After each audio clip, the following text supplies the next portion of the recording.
Friends, as you all know, in the early days of travel, it was mainly the voyages that were taking place to discover new land and in search of products.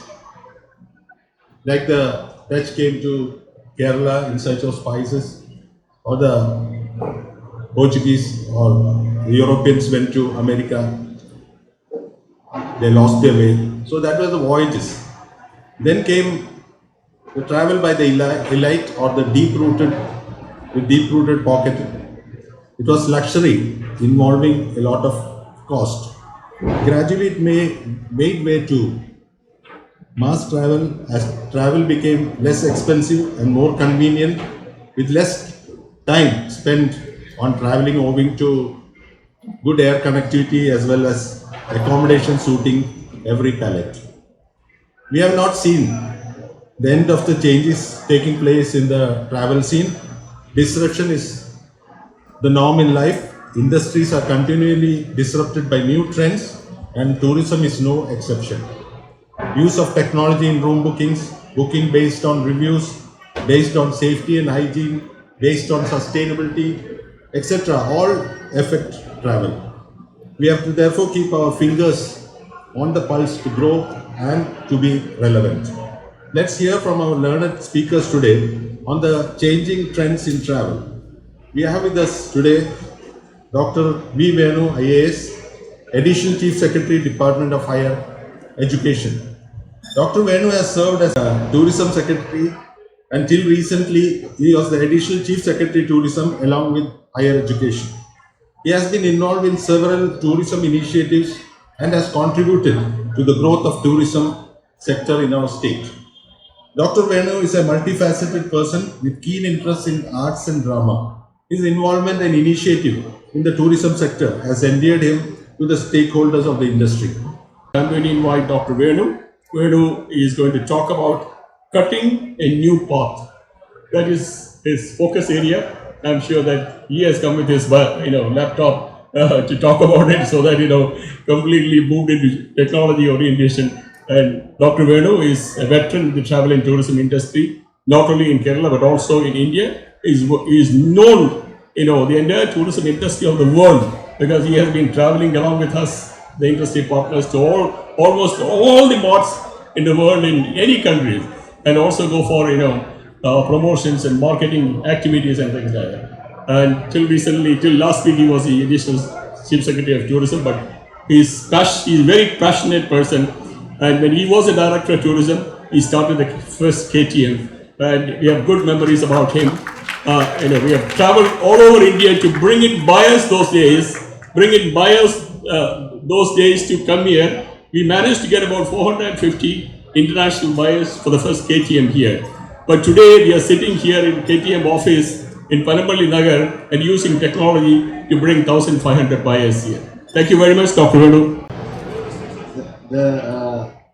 The good thing about having spent some time in tourism is that one can pick up something from somewhere and then put it into context and deliver something. But the bad thing about being in tourism is that I know several people here are far more knowledgeable about tourism than I am, so I have to be very careful about what I say. About trends in tourism and cutting the path, I would just like to make a few general remarks, because I believe that far from what we are going to talk to you, if this session can throw up things, it will be very interesting, because talking about the future of tourism is perhaps the most risky thing one can do. We have all been very it has been a rude awakening for all of us, that our sector, the sector that we love, we earn a living from, can collapse in so dramatic a fashion. And so the unspoken thing here, I'm sure in this room, is when is the next one coming? Right? What is the next one that's going to hit us? And I think that is the point on which I'd like to talk a bit, because If anything, the last 3 years have taught us that you cannot take anything for granted. And most of us in tourism, I can say this, have a tendency of sort of resting on our laurels. We've done something well and we think it's a good thing going and we think that this is going to continue. So I think that whole edifice of confidence has been shaken. And so we are all, I think, in the process learning afresh, trying to understand things from different perspectives, anew. And I think that is a very good thing for us because the next one will come sooner or later. And we need to be nimble and innovative and clever in order to survive and in order to push our businesses forward. If you, the future of travel and tourism, I will start with a personal example. Now, one of the numerous jobs that this government has been showing to me is to run an airport. So, I am the managing director of an international airport. It's a small airport, the Kannur International Airport. In my airport, I have 6 aircraft that's been parked for the last 1 year. Some perhaps a few more months, in the 14 to 15 months. 6 aircraft. I will not name the airline, but that is the fact. So, when you talk about the future of tourism and travel, there are certain things that are going to be no-brainers. Airlines, for instance, the airline industry will continue to bleed. We will find more and more airline companies going down. It's not a very, how do I say, optimistic picture, but that is the truth. You're going to see mergers, strategic mergers going to happen. But airlines, I think, among all our stakeholder sectors within the tourism umbrella, I think it is aviation that is going to take the biggest hit. And through aviation, we come to travel and to tourism also. Now, what else is going to take a hit? I think long-haul travel, as we all know it, is going to be the next big casualty. We are in the midst of it, as Mr. Najib so brilliantly put it. We are in the midst of this. So, all of us are aware of this, but it must be underlined. Tourism as we knew it, of long-haul people coming in for long holidays, is going to be more and more a rarity rather than the norm. What is the third one?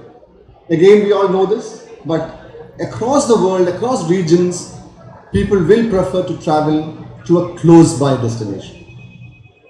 So, people will travel to a destination that is rather familiar to them, rather than seek out that exotic long-haul place. So over the next few years, I do not see this going to change too much. So short-haul destinations, domestic destinations, destinations that are familiar. But I also feel that there is going to be the revival of a creature which we all thought was endangered. And that is the revival of the tour operator. I'm going on a limb here. Okay, but I think that what the pandemic and all these things have done is to create what I call the anxious traveler. We've heard of the independent traveler, we've heard of the alert traveler, but I think the new creature that we will all service is the anxious traveler. That is a person who will need a lot of reassurance. That is a person, the traveler will increasingly look upon travel experts to advise them. Because again, as was brought out earlier, hygiene becomes very important. The people you deal with become very important. So I think the tour operator will assume a bigger presence and a more significant chunk of business will be routed through tour operations. From tour operation, I will just jump to what kind of tour operations. I believe that this large mass group travel will increasingly dwindle away. And we will see more and more personalized trips.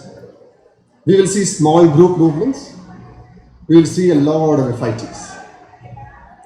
And in that lies the kernel of changing and pivoting our businesses into nimble ones, which is led by expertise and knowledge, providing customized services with a premium on information, on authentic information.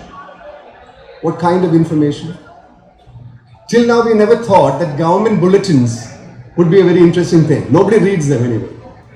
Now, these days, health regulations, bulletins on the geopolitical situation, all these have become important. People will have at the back of their minds thinking about what is the political situation there, the destination I want to visit. So you will have people who collect such knowledge and provide this to the customer. I think those are the people who will be relied upon by a lot of travelers. I don't need to dwell on health and hygiene stuff. We know that. But what is there to learn from that for destinations like Kerala, small destinations? It is that we have to revisit our practices painstakingly in order to inculcate and in order to make widespread this whole culture of hygiene. Hygiene is a very, is not a, I'm not using it in the narrow sense, I'm using it in the wide sense. Which means retraining everybody. Look at our drivers, look at our coaches, our vehicles. What kind of cleanliness and hygiene standards have we adopted there? What are the new things that we are adopting? How do we reassure the customer, the traveler, that look, we have changed for the better. We are today adopting these standards and these practices. This is a message, a signal that every customer, every traveler would want from you, from the tour operator, from the hotelier. What are the practices? Kerala, for instance, over the last few months, wherever we go, in fact, even yesterday, Teja opened with that slide. Wherever we go, we talk about vaccinations. We talk about how we managed COVID, how we handled COVID. No tourism forum, no destination would have thought about talking about these things. But today they take center stage. Rather than talk about our destinations, destination managers are talking about health practices. So that is the kind of signal that the traveler would want from everybody. I think I will not get into the more details about this, but the future, to my mind, is going to be interesting. The people who had built their businesses around standardized programs, the people who thought that the more the number of people they handle, it is better for their business. Those are the people who will find the future a huge challenge. But people, businesses who believe that each customer is unique and has made their whole business proposition around the fact that we have to provide good information, authentic information about new places, about destinations, the people there. I think those are the people who are going to make a big difference in the future. Lastly, and I'll conclude with this, Mr. Chairman, I think my time is getting... Lastly, I think more and more people will prefer ethical traveling, ethical tourism, which includes everything: responsible tourism, sustainability criteria, sustainability standards,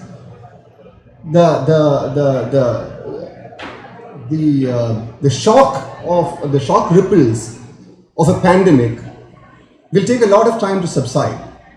And in that time, people have been asking themselves a lot of questions. And some of the questions are very personal and are very moral. People have lost loved ones, we all know that. That may make people question themselves, okay? Holiday making, there was something, everybody talked about revenge tourism, which is an obscene word for me. some people did travel, but finally, when people do travel, I think more and more ethical considerations will come into their minds, because we all have been shocked, we all have lost people, we all have faced death. You're aware that in the US, 1 million, we just crossed 1 million deaths. Okay, and this silly country of ours, we don't even keep figures of people who died, right? So in that context, the shock waves of that in the minds of the people are going to remain for many, many years. And there people will say, well, I will take a holiday, but these are the questions. How will my holiday benefit the community? Am I giving money to those big businessmen, or am I giving money to the local businesses? Do I hurt the environment through my travel? These are questions that will be increasingly either voiced openly, or the questions that will be in the minds of the would-be visitor before she takes a decision to travel. Thank you very much.